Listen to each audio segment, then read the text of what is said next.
look in that mirror. Now tell me who's the fairest? Is it you? Is it you? Is it me? Is it me? Say it's us, and I'll agree, baby. Jump in the Cadillac, girl, let's put some. Apa peran utama BRIMOB dalam menjaga keamanan dan ketertiban nasional, terutama pada situasi yang mendekati konflik bersenjata? Ini ada 3 cara bertindak polisi termasuk BRIMOB. 3 cara bekerja polisi termasuk BRIMOB. 1, kita sebut dengan preemptif. Untuk saling polling preemptif itu adalah upaya-upaya yang dilakukan lebih kepada pencegahan dini, misalnya sosialisasi, misalnya sampah, misalnya memberikan edukasi ke masyarakat, ini hal yang tidak boleh, ini yang boleh. Lebih kepada pendekatan itu namanya preventif. Preventif itu mengayomi, yang nggak ngerti kita kasih tahu, ya. Yang baik seperti ini jangan dilakukan, seperti yang kita lakukan kalau ke Papua itu mendekati anak sekolah, ketemu dengan masyarakat, pendekatan, kasih permen, kasih makan, itu adalah upaya untuk itu adalah penindakan. Ini cara kerja polisi ya, ada 3 sebenarnya, ada preemptif, ada preventif, ada represi. Ini istilahnya itu penegakan hukum. Penindakan atau penegakan hukum ini adalah upaya terakhir ya, artinya sudah diingatkan, sudah dikasih tahu, sudah diedukasi, sudah ini semua, ternyata masih melakukan, berarti harus ditindak tegas. Jadi sudah ada kenapa ini dan sebagainya. Kalau seperti ini saya tidak bisa jelaskan. Artinya tidak boleh menjelaskan yang spesifik, ya. Yang jelas senjata yang digunakan tentunya tetap dari negara yang memberikan kepada BRIMOB sesuai dengan tugasnya. Kalau jenisnya apa, saya tidak bisa sampaikan. Ini termasuk rahasia kesatuan, ya. Tapi kalau secara umum orang bisa lihat, ya. Mungkin di upacara apa ya. Kalau sipil, kalau masyarakat biasa itu bisa lihat asal secara umum. Boleh. Kan ada kadang-kadang kan pada saat acara tertentu kan ada display, ada gelar pasukan apa juga, atau ada pameran. Kan boleh ada senjata itu. Yang saya tidak boleh, saya menyebutkan jumlah jenisnya, gitu kan. Setiap kesatuan itu dia punya rahasia masing-masing. Tapi kalau data yang sebenarnya tentu ada di negara, gitu kan? Ya. Kalau berarti kalau orang datang ke sini mau lihat itu nggak boleh. Tidak boleh dalam arti kecuali resmi dalam arti itu ada kunjungan resmi, ya kan? Ada surat. Studi banding, ada surat, gitu kan? Ya boleh. Tapi kalau secara pribadi, ya orang datang, Pak saya mau lihat dong, nanti besok yang datang itu sekarang dia dikasih temannya sudah datang lagi, gitu. Tidak seperti itu. Memberikan gambaran faktual mengenai kekuatan senjata. Kalau faktual, ya mungkin jumlah, bentuk, ya saya rasa yang umum digunakan BRIMOB itu ada jenis steyr, ya.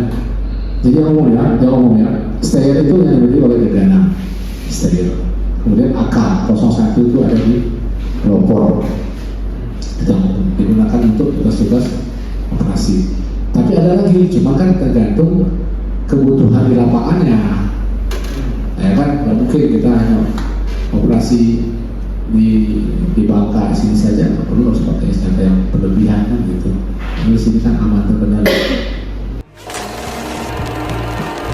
Kedua, apakah BRIMOB menggunakan senjata buatan dalam atau impor?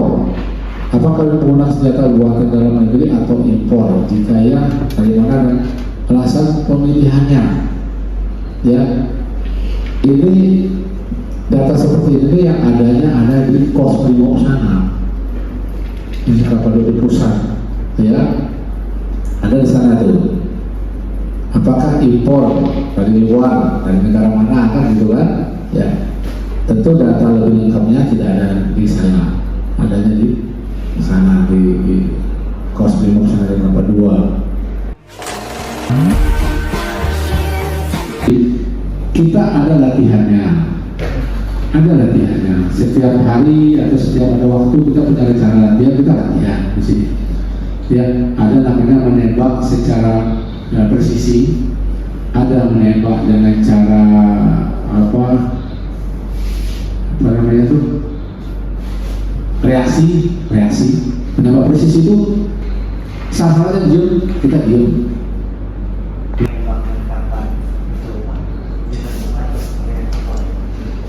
Kalau untuk latihannya kita ada jadwal latihan menembak. Tidak maksud tuh pas di lapangan ya. Saat ada ancaman atau hampir ancaman, nah kapan Brimob diberi kewenangan untuk menembakkan? Oke, bukan hanya Brimob, polisi itu ada namanya Perkap 01/2009. Itu tentang penggunaan kekuatan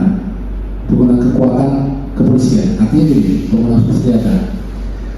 Jadi bila kita menghadapi orang tangan kosong, ya kita menggunakan tangan kosong. Bila kita menghadapi orang menggunakan senjata tajam, kita mesti dengan tangan kosong. Ada aturannya, ya.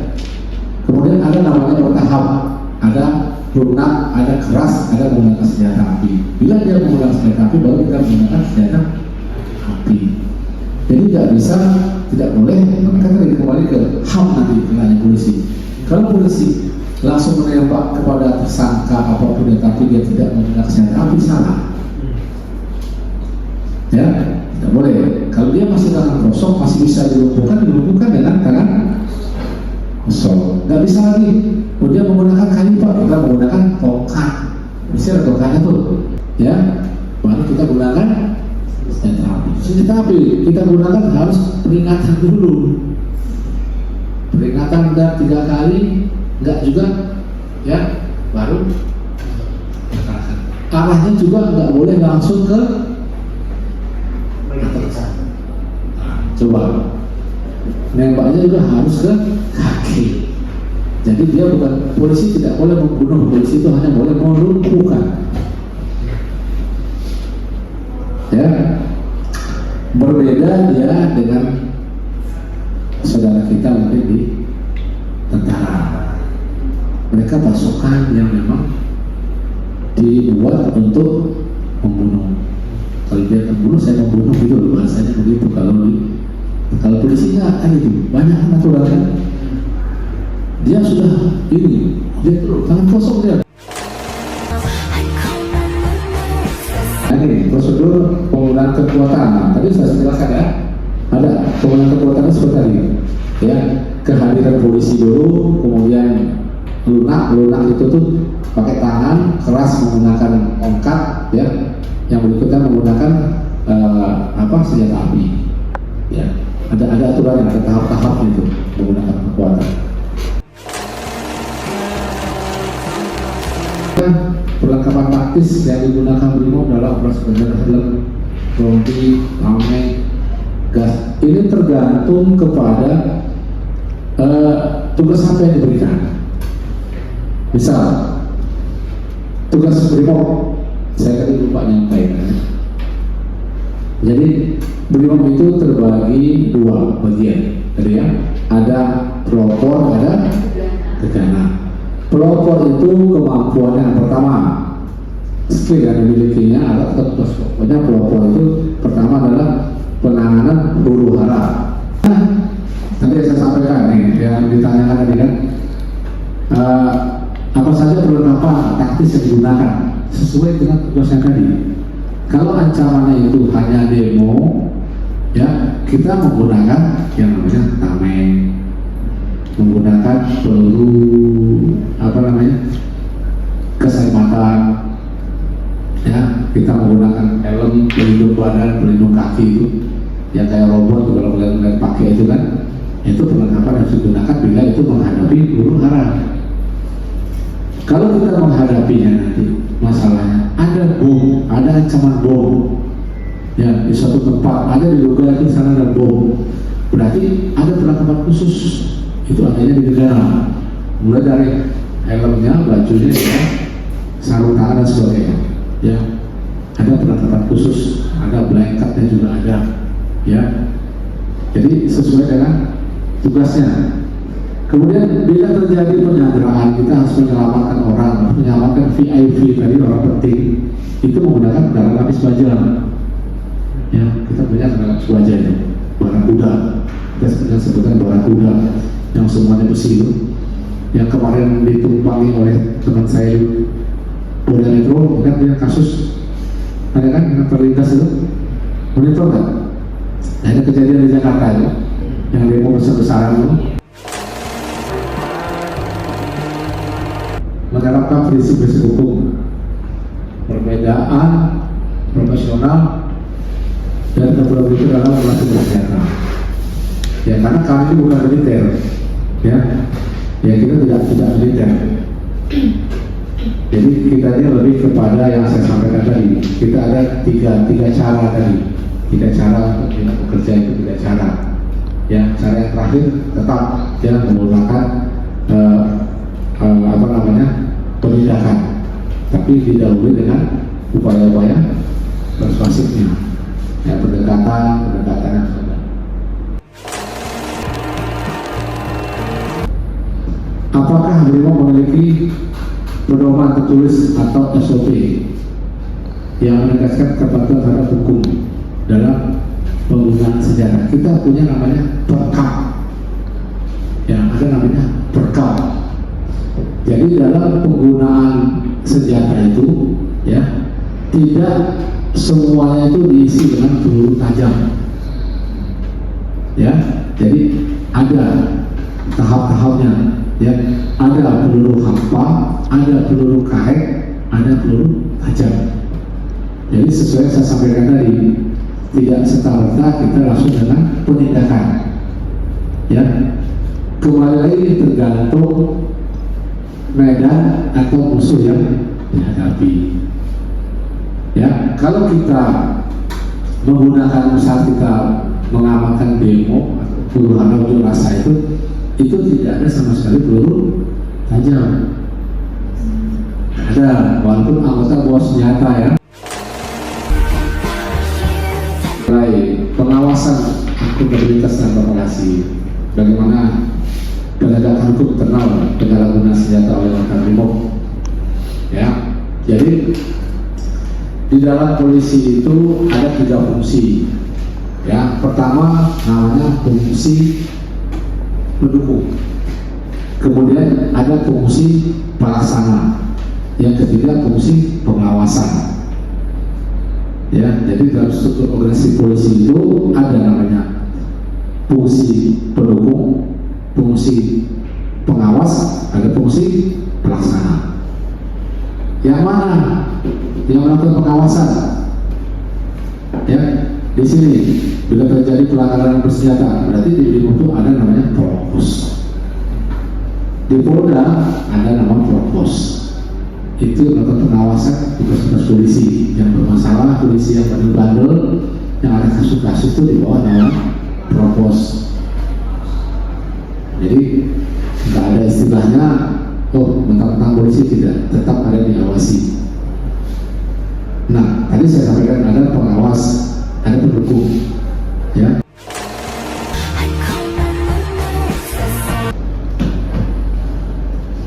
Ya, kemudian yang terakhir ini bicara area perbaikan dalam bentuk operasional Brimob, menggali kesulitan. Ya, setiap kita bertugas selesai itu selalu kita sebut dengan evaluasi. Begitu juga ada setiap kita bekerja itu diawali dari perencanaan, pelaksanaan, kemudian evaluasi. Itu wajib tugas apapun yang sama. Kami juga demikian. Setiap kita bekerja, kita rencanakan dulu. Besok mau ngapain? Besok mau buat apa? Kemudian setelah kita rencanakan, kemudian kita laksanakan. Setelah dilaksanakan pasti terjadi sesuatu yang nggak sesuai rencana. Kedua, setelah itu baru kita evaluasi. Evaluasi artinya untuk ke depan harus lebih baik dari yang sekarang. Sama, kami juga selalu evaluasi bila ada terjadi trouble, terjadi apa, kita evaluasi. Jadi ke depan semakin sebagai profesionalnya, ya. Termasuk nih hari ini saya ada di sini, ya.